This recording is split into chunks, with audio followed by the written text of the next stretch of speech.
Yo, what's going on, guys? In this video, we're going to be doing Titanic from HackTheBox. This box word about solid easy. And yeah, let's get on to the video. As always, I'm starting by splitting my terminals here. I'm sorry, ping the IP address. We'll do ping count for 3 for, I believe it's 10.10.11.55. I'm going to copy the IP address. We do get a response back from the server, some sort of map scan.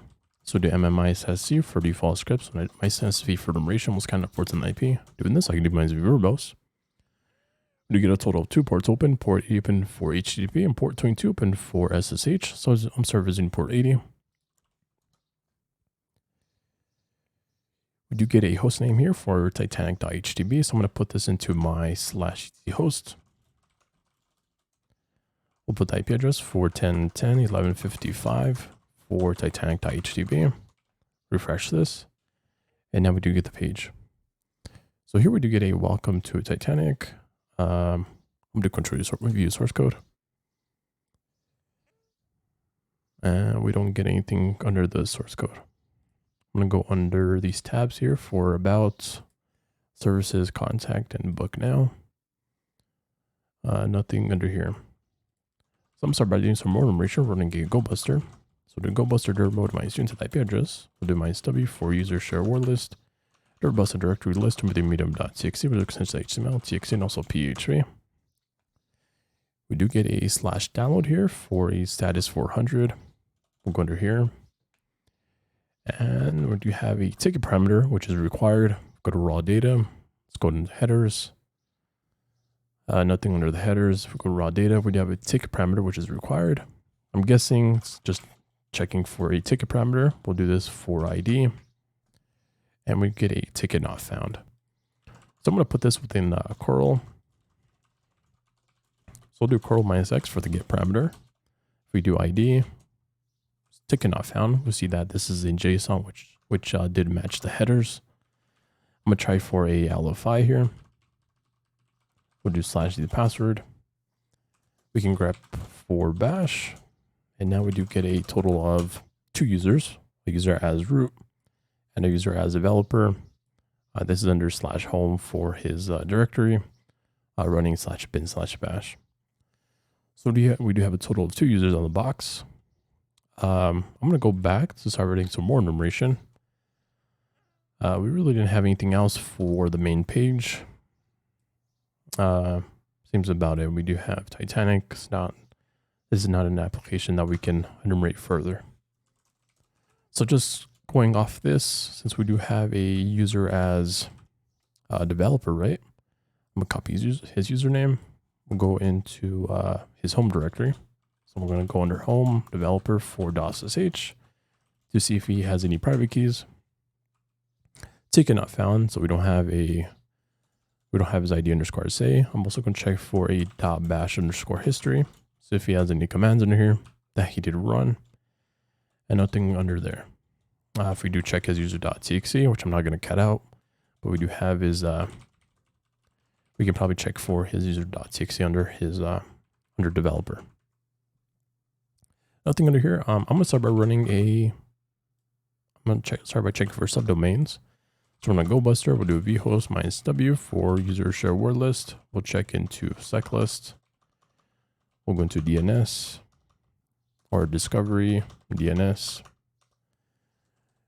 We do have a subdomains top 1 million. We'll do a -u for Titanic.htb. We'll do a append. I believe it's append domain.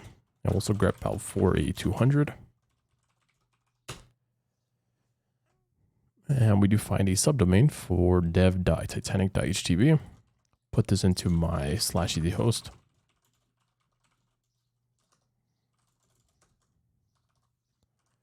I'm going to tab. We do HTTP for dev Titanic. We find a get tea for the cup of tea. So let's go. It's going to be running get tea. I want to check for like a version. We can do like a VER. And we do have a version for 1.22.1. So we can later on search for a version if there's any type of exploit for that. I'm going to register for an account. I'm just going to do this for proxy. I'll do proxy at gmail.com. I'll do pass. We do need a longer password, so I'll do password 123. Password 123. I'm going to start by checking for if we do have any Git hooks. I believe if we go into Git T for, if we search up like reverse shell, we can get remote execution through a Git hook, which by default, if we have a Git hook, we can go into settings. We can insert reverse shell under there. So I'm going to create a repository. We'll do this for volume.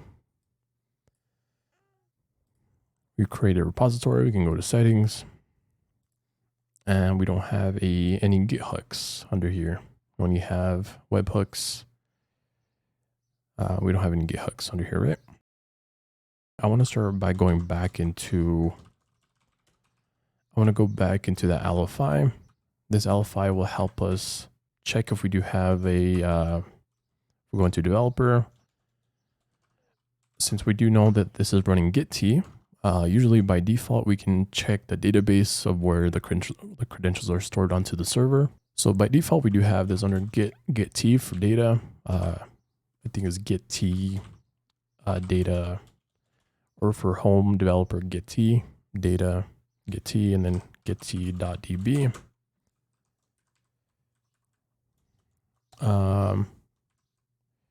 We can just output this to a file since this is going to be a file, right? So we'll just do this for database.db. If we run a file against database.db, we can run this with SQLite as well. So if we even open this, this will download that file.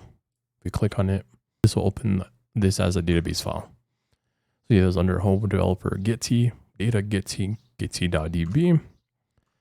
So we can use SQLite, or we can use the application with Linux. I want to start by checking for under users. I'm not too sure of the structure of the database of how it's used, but by default, we do have this for user. So I'm going to users.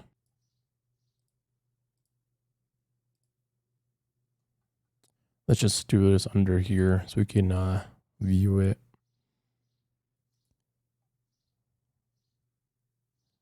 User, there we go. And we can, so I guess this is only for like the data structure or for the database structure, but we can view the table for this as well. Usually by command line, you can use SQLite for database DB. We can just do like a select, let's start from users or user, and we get the same thing for, of course, my hash, developer, and administrator. I want to start by cracking the hash. However, Git T has a salt included with the password. So you can't crack the hash unless you do have the salt. So if we check for password, we have the password here, or for the hash, followed by the rands and the salt. So here we do have the salt. However, there's a specific structure with Git T. So if we go to crack hashes, I like looking into documentations for this PBK df2. This is the specific salt or hashing method that is used for Git T. This can be a little difficult, so I like using Git T to hashcat, which you can find for this GitHub. I'm going to git clone this repository.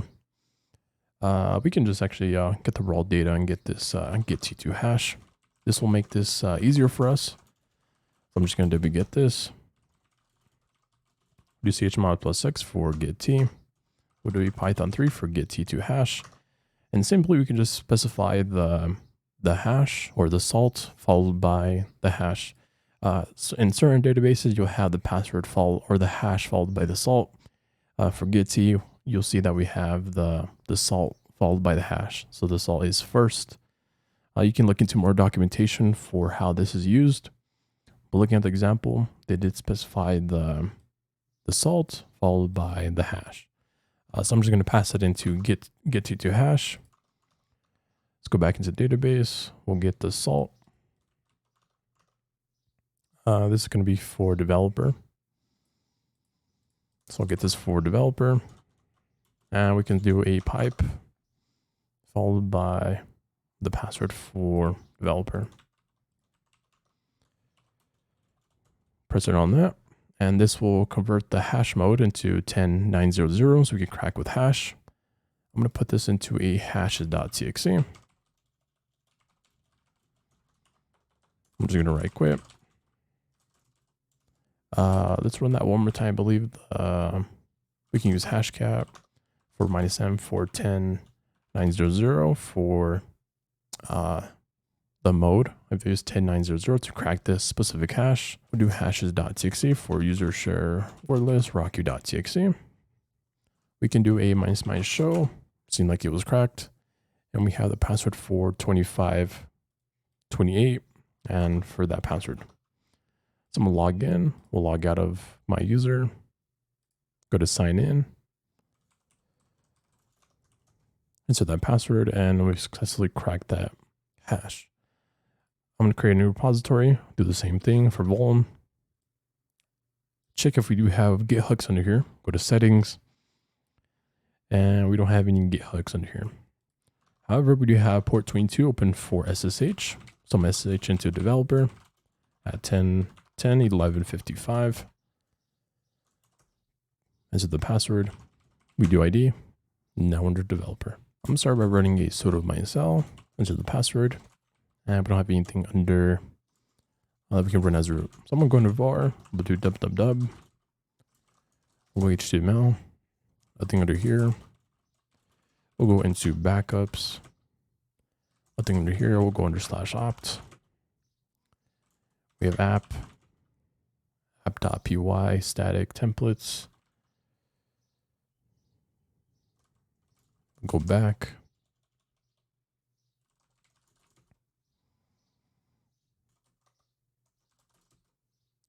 We go into scripts, and we have identity images.sh.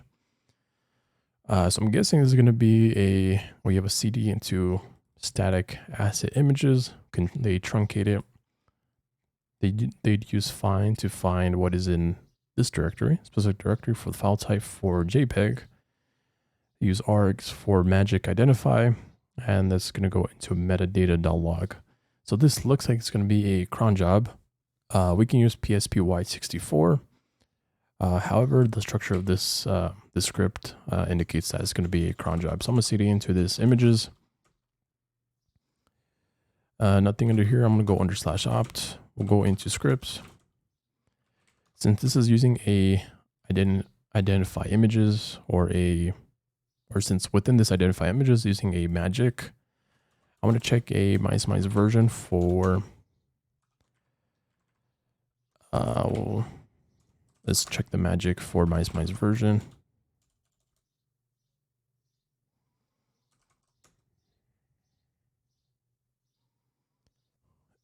For this version, it's using an image magic 7.1.135. Let's check for an exploit for this. We have arbitrary code execution. So let's read the summary for this. We have an app image, which is using a image magic.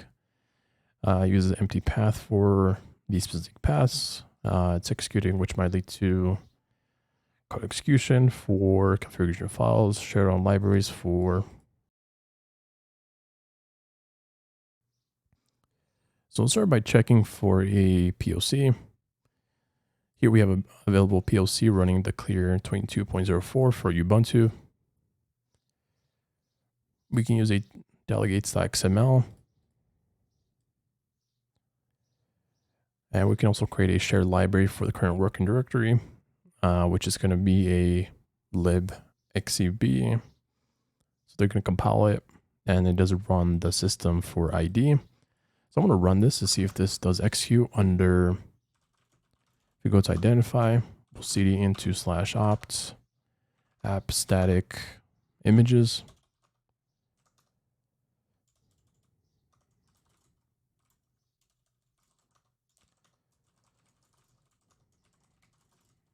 I'm going to run this. We'll check for ID.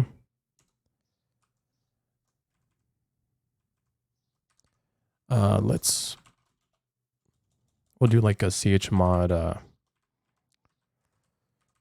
We'll do chmod 777 /etc password to see if this does turn this into a read, write, and execute for permissions. Doing this, we can wait to see once the cron job does execute. We can actually even get PSPY onto the machine. So we're going to document privilege escalation for lint piece.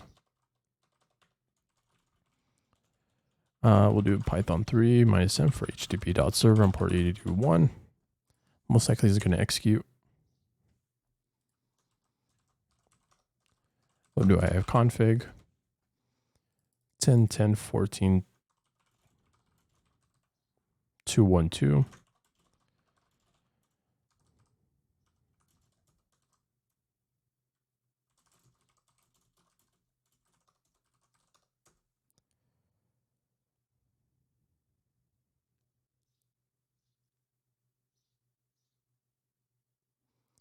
So right now I want to look if this is going to be a cron job or if this is going to be executing under /opt.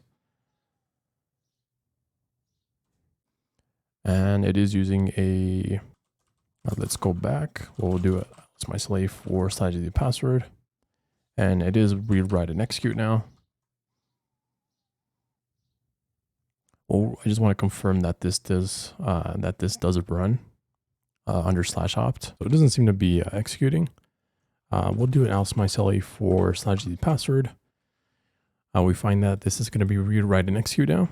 So I'm going to nano into /the password. I'm going to put this, we'll create our own hash for mk password. We'll do -m for SHA-512. We'll do pass.